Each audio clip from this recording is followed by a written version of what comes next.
Good morning. Welcome to Outdoors and Country Living. I'm Leanne, and everyone, we had a few requests to show some of our high tunnel, so we're out here this morning doing a little bit of work. We thought we'd bring you along and show you what's going on. Hi. Nice of you to show up. I was hiding. So just a quick update on the high tunnel. We removed a bunch of the plants that were done producing. We took out some tomato plants and some vining plants we had over here. We took out a few bell peppers that were finished. And you can see here we put some grass down. This is just grass clippings from when we mow the yard. We have a grass collector. We catch it piled up till it starts to decompose and then put it in here and it keeps the weeds down. We tried to use the paper barrier or the plastic stuff when we first put the high tunnel in. We don't like it. No, what it did is the weeds underneath it were actually starting to lift the plastic. It looked terrible. I like to get in and be able to work the ground. We like to be able to pull the weeds, so we ripped all that out and kind of started over. So, but we still got quite a bit of produce out of it. I think Leanne will show a picture of what we just took out yesterday before we came in. And I took a Troy-Bilt tiller, tilled it up, so we planted turnips, mustard, spinach. I planted some cabbage over here, and also some Brussels sprouts, and then some more spinach in here. So all in all, the high tunnel's been pretty good. There's some things we've learned, some pros and cons. Yeah. So primarily what we grew in here this year were tomatoes, bell peppers, and we had some cantaloupes growing in here, which we've enjoyed all summer long. Right, and you'll see in the soil, you'll see the scraps or the remnants of the produce. We always try to put it back into the soil. Coffee grounds are really good for the soil, helps bring nitrogen up. And then some of the fall crops that we planted will also pull some of that nitrogen from deeper in the soil back to the surface for next spring. So again, what I did is I just took a Troy-Bilt tiller, and we have a little steel brand, just a narrow tiller, and I use that around the edges. So you gotta be careful you don't hit the plastic and tear it. And then we have a Jang planter. We just planted, with the push planter. We also have an EarthWay that we've had for years. We got a Jang this year. It's a nice planter. I think they're overpriced, but they're nice. So we'll show you what that thing is and kind of how it works. So if you want to just kind of show them what we have going on here. Yeah. And the cherry tomatoes are really good.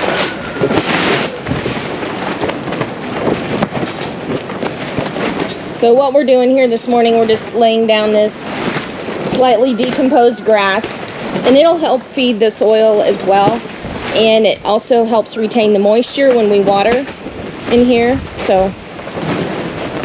And what's interesting, we're going to let them go and see how far into the fall and winter they actually go. We're getting new blooms, so that's a good sign. Yeah, the honeybees are still flying, so if there's any need to pollinate, they can do that. You can still see some bell peppers that we are leaving to get a little bit bigger. But this grass, what we'll do is this winter, when these plants are dead, we'll yank them out, and then the spring or sometime late winter, I'll come in and till this back into the soil. It's really good for the worms and the plants that we plant next year because it decomposes. So.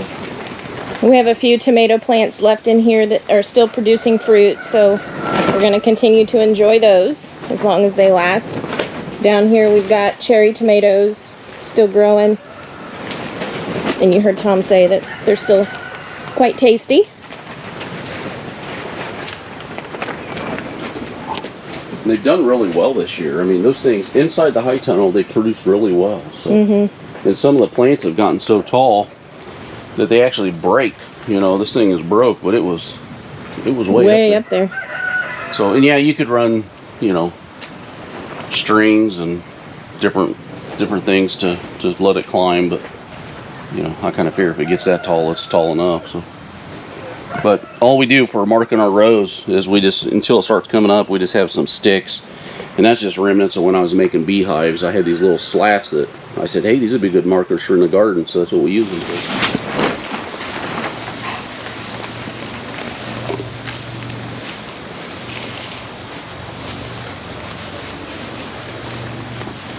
So like these weeds here, right? I always try to pull any weeds that are there if you see them, right? It's easy enough, and then put the grass down around it.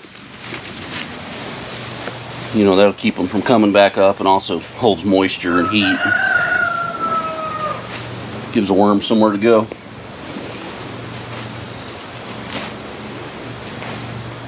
And you can see this grass, you know, where it's piled, it just gets in layers as it starts to decompose. And you see how, you know, it's moist inside. You know, a lot of people do a lot of things, but, you know, that's worked for many years for us. My grandfather did it, my parents did it, I did it as a kid, and, you know, I'm going to keep doing it as long as it works. So, the important thing about this grass is to make sure that it is decomposed some, because if you don't and you still have the seed in there, you're basically just planting grass seed. I've done that with straw before. You get straw, and, you know, depending on where you get it from or, you know, how old it is, I've put straw down and it still have the seeds in it, and next thing you know, you got a garden full of wheat. So let it decompose a little bit.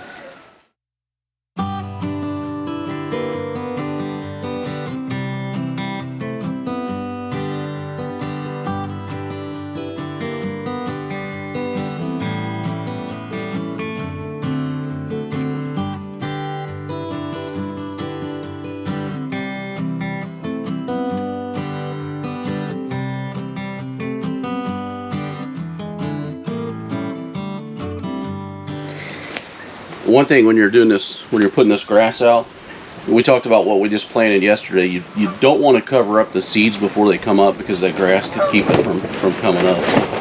Just do it once the plants are up. This is the grass catcher, the collector that we were talking about. So it's just got a set of brushes in there, and you can adjust how, depending on how low or high you got your grass cut, and that'll adjust where the brushes are at relative to the ground. And then you just back up to where you want to pile it. You can pull this, the grain will be hooked up to your mower. You pull this and it allows you to dump. There's a mouse, several of them. Get him, Roscoe, get him.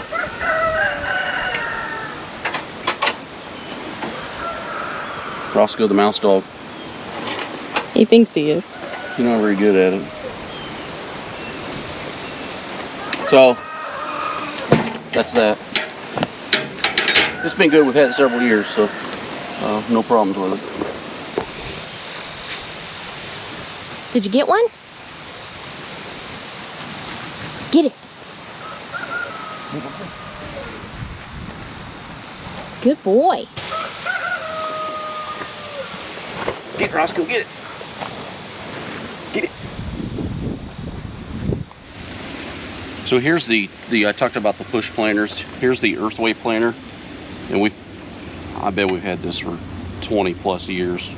It's just an aluminum frame with plastic wheels. It has discs on the inside that you can switch out, and they're really easy. They're cheap. They're just a plastic disc. It tells you, you know, what vegetables it's for, beans, small peas, and you just put them on the tabs inside and give it a twist, and that locks it in. And then as you push it, you know, the disc will turn, pick up the seed, and then drops them through the chute, and you can adjust whatever depth you want with that aluminum blade there. So again, if you just want a push planter, I would recommend this. It's been great. It's not heavy duty, but you know, it's like anything, you take care of it, it'll last. So, but we still use it from time to time, and I probably always will. But I'll show you the Jang that we got. So here's the Jang planter. It's larger. It is heavier. The wheels are heavier on it. You know, it's got a chain drive system. You can adjust the sprockets, which will in turn it'll adjust the rate of rotation that your seed wheel's spinning. So another advantage of this one, in order to empty the seed that you have left over in the EarthWay, you got to pick up the whole planter and dump it. This one, they have it made so the hopper comes off. So you push this tab back, and then that'll lift out. So we're going to plant some more turnips outside. So I got to change the wheel, and I'll show you what you do on that. There's a little nut here you take off, a thumb screw. And you want to hold on to it because it doesn't always stay in there. Don't drop it. And then this is the wheel that actually picks up the seed and drops it. So as you push it, you know, the chain drive will spin it, turns that axle, and then in turn will turn your seed wheel. But you just pull this cotter pin on here, R-clip, pull out the shaft, your wheels come out. They got a naming nomenclature on them. It has some letters which will designate the size and configuration of the hole, and then the number of holes that it has in the wheel.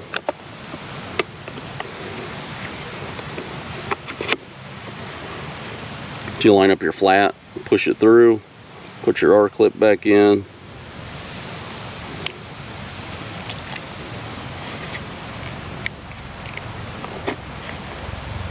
And there's a brush here you can adjust, you know, for keeping the seed inside the hopper so it doesn't have too many push through. Close that up, put your little thumb screw back in.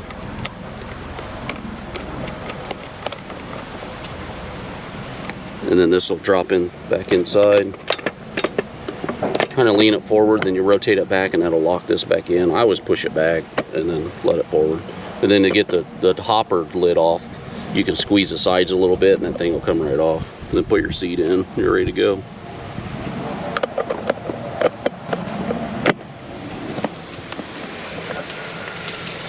What are we planting? Turnips.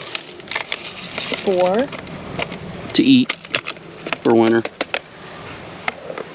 And what we don't eat is good for the ground, so I'm just planting them. And one other thing on those sprockets to change your ratio of that wheel and seed spacing, it has extra sprockets up here with just a thumb wing nut on there. You know, you can loosen and change those out. It's really pretty simple. So I did get the kickstand with it. So, you know, if you need it, you can get that kickstand thing and it bolts on there. So I'm not going to worry too much about the spacing, the width of the rows. I'm just going to push a couple rows in here, and again, it's just for the winter, and if we eat them fine. If not, it's not going to hurt anything.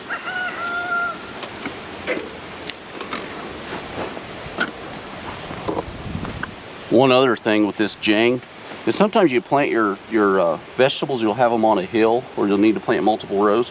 This is set up so you can loosen this, and if you want to push it from the side, you know, you can be off to the side of your row and then push that way.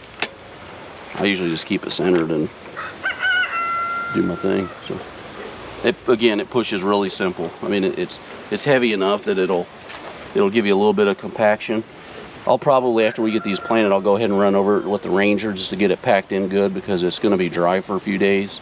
In the high tunnel, it's not as big a deal because we can water it and control the water better. So anyways, here we go.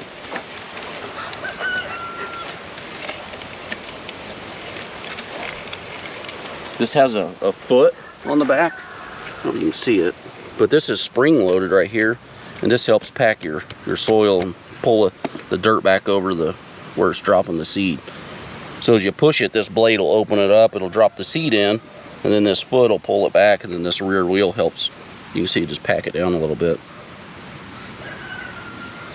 And if you need a break, or you need to take a rest, put your kickstand down, lean it over a little bit so it don't fall, and go do your thing. So let me get this done. If you want, you can make motorcycle noises like boom, boom, you know, whatever floats your boat. And you can see the weeds and stuff. Potatoes, we had potatoes in here we dug. We just till in the plant stalks and any grass or anything, and again, it's really good for the soil. But this bad boy goes right through it.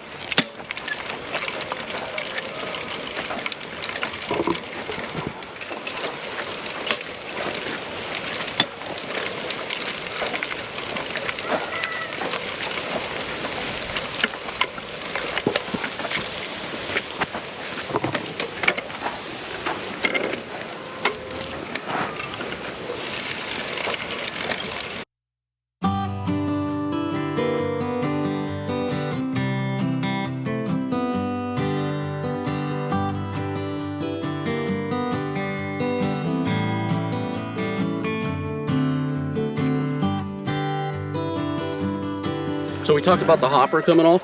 So let's say I was done, I was done planting, and I had this seed that was left. If you look in here, you can see the leftover seed inside the hopper.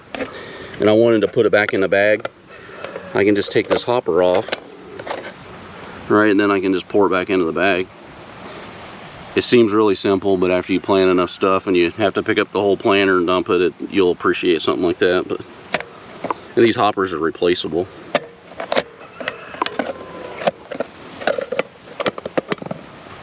So I'm gonna keep planting. That's what I do.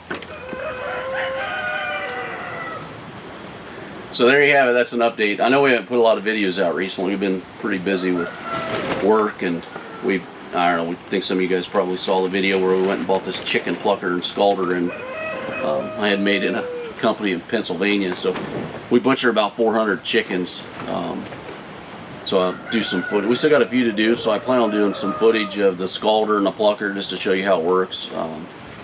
It's been time consuming, the whole process, but well worth it. I mean, I won't do 500 chickens next time, but you know, we butchered 400, probably roughly 100 or less left to do. So we showed you the EarthWay planter, the Jang. If you don't have a push planter or seeder, would I save the money to buy a Jang? Probably not. I would say spend the 80 bucks or whatever and get the EarthWay. Again, we've had ours for it's better part of 20 years. My grandfather had one for years, and my father still has one he uses. So there's a lot of them out there. You know, a lot of guys have used and gals have used those EarthWays or similar for years. They work fine. They're not as precise as the Jang, and the Jang can do some other things, but and not to discredit the Jang, it's a nice planter, but you know, you got 80 bucks versus It's quite the investment. Yeah, $500 or whatever, 600 by the time you get all the rollers. So, you know, big difference in price. So again, once these plants come up, we'll probably go through and maybe put some grass in between them. It depends on how it's looking. We'll keep you guys updated on it. If you want to add anything. So we've enjoyed all your videos. We have watched a lot of videos from a lot of people that subscribe to us, so we appreciate that. We'll keep watching you, keep watching us. You know, like, share, subscribe, whatever. You know, and thank you for your time. Thanks for watching. Take care. We'll see you later. Stay safe. Y'all come back.